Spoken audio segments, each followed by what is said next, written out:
journal. Bénédicte Kanda. Madame, Monsieur, bonjour. Merci de nous rejoindre pour le journal dont voici le sommaire. Le chef de l'État Faure Gnassingbé est à Doha, au Qatar. Il participe au Forum économique annuel pour une reprise égalitaire de la croissance post-pandémie. Début de l'examen du bac 2 ce lundi sur tout le territoire national. Une équipe de notre rédaction s'est rendue au collège protestant de Lomé, centre d'écrit. Les responsables d'hôtels sollicités dans la lutte contre le terrorisme. Ils échangent depuis ce matin à Lomé avec le ministre de la Sécurité. Et puis, journée mondiale des réfugiés aujourd'hui 20 juin. Cette journée met en avant la détresse des réfugiés, leurs droits et leurs souhaits ardents de retrouver un foyer.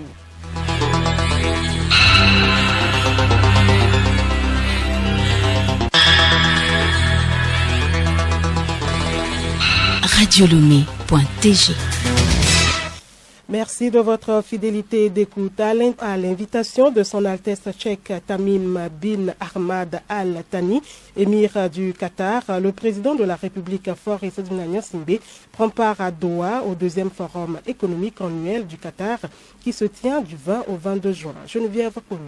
Cette plateforme internationale de haut niveau réunit plusieurs chefs d'État et de gouvernement, des partenaires au développement, des investisseurs et opérateurs économiques de renom. Elle vise à trouver des stratégies plus globales permettant de relever les défis les plus urgents des économies et d'assurer une reprise égalitaire de la croissance post-pandémie. Durant 3 jours, ces hautes personnalités vont discuter dans un format de dialogue des questions relatives à la renaissance des économies africaines, aux investissements dans un environnement financier en mutation, à la résilience des chaînes d'approvisionnement, la lutte contre l'inflation, la transition énergétique et l'économie numérique. Le chef de l'État partagera avec les partenaires bilatéraux et multilatéraux l'expérience de la résilience de l'économie togolaise. Dans un contexte international encore incertain, le Togo affiche des perspectives de croissance positive grâce aux réformes audacieuses et aux investissements dans les secteurs à fort potentiel économique et social. Le pays saisira l'occasion pour nouer de nouveaux partenariats pour la mise en œuvre des projets prioritaires de la feuille de route 2020-2025. Durant son séjour, le chef de l'État s'entretiendra avec son homologue qatari sur des questions relatives à la coopération entre nos deux pays. Le baccalauréat deuxième partie a commencé aujourd'hui sur tout le territoire national. Cet examen ouvre les portes aux études à l'université. Ils sont nombreux à passer cet examen à moins de 18 ans. Arrive-t-il à réussir et avec mention? Reportage Pacom Johnson, Edmond Soba. Ils sont nombreux, ces élèves qui passent leur bac 2 avant l'âge de 18 ans. L'âge constitue-t-il un handicap ou un avantage pour leur réussite? Madame D. Afatolo, directrice et chef centre du collège protestant, répond. Il est vrai que nos élèves sont de plus en plus jeunes. 16 ans, 17 ans, 18 ans, ils ont leur bac. L'âge n'est pas un handicap, mais parfois c'est plutôt une bonne chose parce que à cet âge, ils n'ont pas d'autres soucis que les études. Donc, ils s'y consacrent entièrement. Nos élèves les plus excellents, ce sont ceux qui sont plus jeunes. Et ils obtiennent le bac avec des mentions. Bien que l'âge constitue un atout pour ces élèves, cependant, certains d'entre eux sont inexpérimentés. Ils n'ont pas toujours cette maturité sociale. Mais tout dépend aussi de la cellule familiale dans laquelle l'enfant a grandi. Si très tôt les parents lui apprennent à se prendre en charge, il continue à l'extérieur même sans aucun souci. Plus l'enfant est jeune et décidé à travailler, plus il réussit mieux. Comme le dit Pierre Corneille dans son roman Le Cid, aux âmes bien nées, la valeur n'attend point le nombre des années. Donc, chers parents, éduquons mieux les enfants. Lutte contre les nouvelles menaces sécuritaires au Togo, les professionnels de l'hôtellerie impliqués. Ils échangent depuis ce matin à Lomé avec le ministre en charge de la sécurité sur leur contribution dans la lutte contre ce phénomène. Marie-Claire Panon. L'atelier de ce jour, organisé en collaboration avec le ministère de la Culture et du Tourisme, vise à permettre aux participants une meilleure compréhension des phénomènes de leurs manifestations, mais aussi et surtout la contribution attendue de leur part dans la lutte engagée contre le terrorisme et l'extrémisme violent dans notre pays. Yak Damham, ministre en charge de la sécurité. Aujourd'hui, cette étape avec les responsables des établissements touristiques pour leur dire qu'ils ont aussi une partition à jouer. En signalant les personnes qui arrivent au niveau des établissements touristiques, vous arrivez, on vous enregistre. D'où vous venez, vous êtes là pour combien de temps, ainsi de suite. Les photocopies de vos documents de voyage. Ça peut intéresser la sécurité. Les établissements touristiques constituent aussi un maillon de la chaîne de sécurité. Non seulement pour notre pays, pour le monde entier.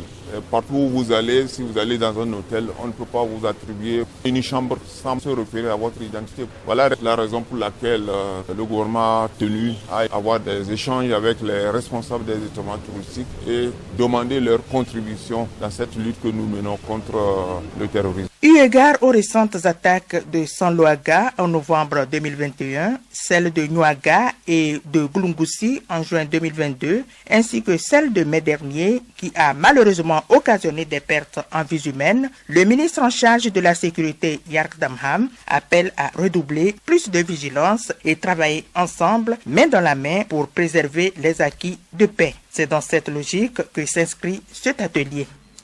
Marie-Claire Pagnon, c'est la journée mondiale des réfugiés aujourd'hui 20 juin. Le thème porte sur le droit à demander l'asile. Un réfugié est une personne qui, en cas de retour dans son pays, craint avec raison d'être persécuté du fait de sa race, sa nationalité, de sa religion, de son appartenance à un certain groupe ou de ses opinions politiques. C'est également une personne qui a dû fuir à son pays afin d'échapper à un danger tel que la guerre, les catastrophes naturelles, les violences ou d'autres circonstances qui ont gravement bouleversé l'ordre public et qui, de ce fait, ont besoin d'une protection internationale. Être reconnu comme un réfugié passe souvent par le dépôt d'une demande d'asile individuelle auprès d'un État. C'est dans ce sens d'ailleurs qu'au Togo, 189 réfugiés ivoiriens ayant opté pour une résidence permanente au Togo ont reçu leur passeport, document qui leur permet de s'identifier et de vaquer librement à leurs occupations. Jeudi sera célébrée la journée mondiale de la fonction publique. Est-il bon d'aller à la retraite étant toujours dans la fonction publique? La question a été posée à l'homme de la rue. C'est très bien de travailler dans la fonction publique, surtout quand on est diplômé. D'ailleurs, c'est la première ambition quand nous fréquentons. Mais ce n'est pas nécessaire de travailler dans la fonction publique durant toute notre carrière dans la vie. Ça, tu ne peux pas devenir, permettez-moi de le dire, un milliardaire ou bien avoir tous les moyens possibles. Moi, directement non, ce n'est pas conseillé parce que travailler d'abord pour l'État, c'est une bonne chose. Mais on ne travaille pas pour l'État et se nourrit de l'État. Je peux commencer quelques années au minimum ou bien au maximum 10 ans. Je rassemble les fonds et puis je me lance dans d'autres activités. Je peux dire oui.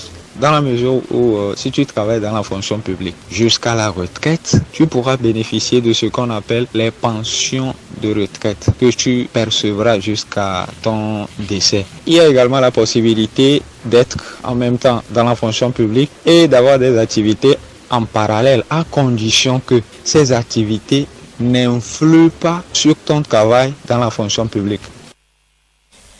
Sperm Today, c'est le thème qui meuble l'atelier théorique et pratique des biologistes africains.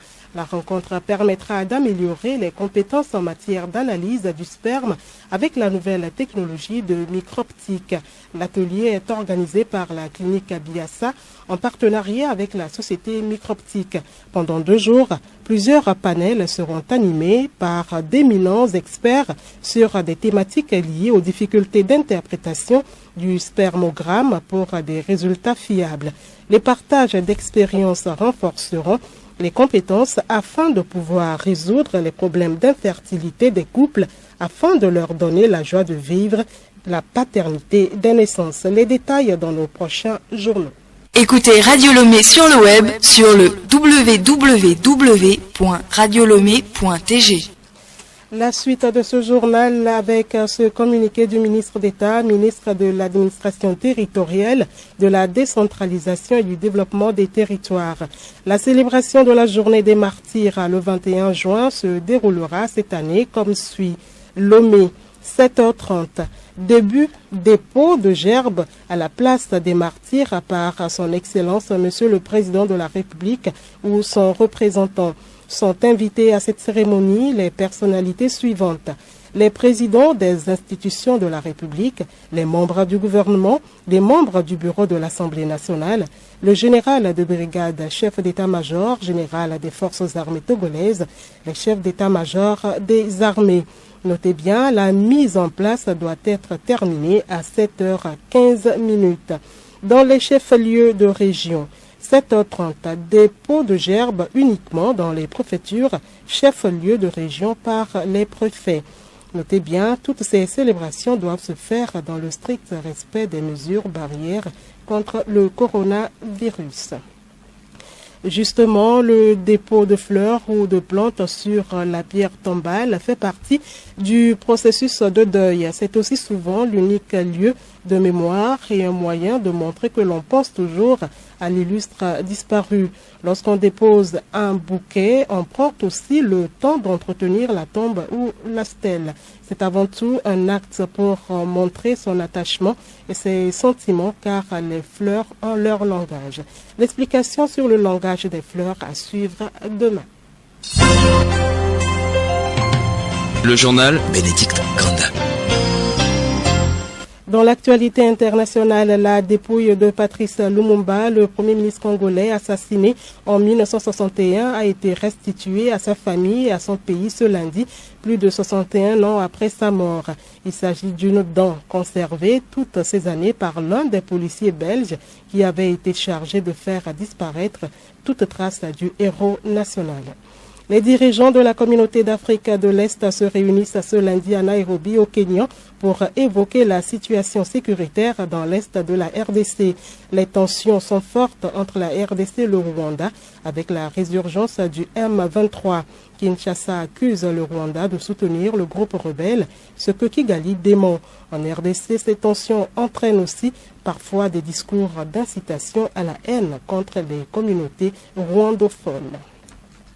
Et puis Volodymyr Zelensky s'adresse cet après-midi à l'Union africaine. Depuis Kiev, le président ukrainien va interpeller le bureau de la conférence de l'Union africaine ainsi que les ambassadeurs africains accrédités auprès de l'institution. Rien ne filtre sur la teneur de son discours, mais le leader ukrainien va tenter de mobiliser les pays du continent.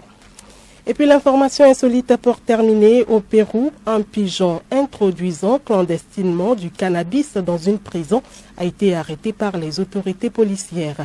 Le volatile a été intercepté alors qu'il se posait sur le terrain de la prison pour boire dans une flaque d'eau.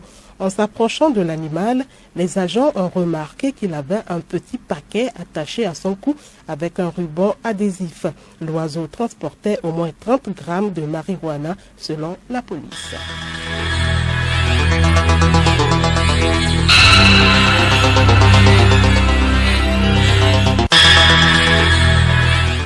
Madame, Monsieur, voilà, c'est la fin de ce journal. Merci de l'avoir suivi. Le rappel des titres qui l'ont constitué. Le chef de l'État, Fabrice Zinagna-Singbe, est à Doha, au Qatar. Il participe au forum économique annuel pour une reprise égalitaire de la croissance post-pandémie. Début de l'examen du bac de ce lundi sur tout le territoire national. Une équipe de notre rédaction s'est rendue au collège protestant de Lomé, centre d'écrit.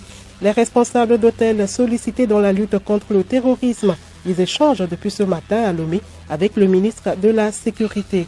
Et puis, journée mondiale des réfugiés aujourd'hui 20 juin. Cette journée met en avant la détresse des réfugiés, leurs droits et leur souhait ardent de retrouver un foyer.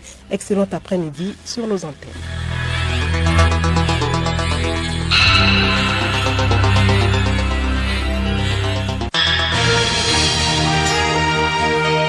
Radio Lomé, boîte postale 434, email radiolomé@radiolomé.tg.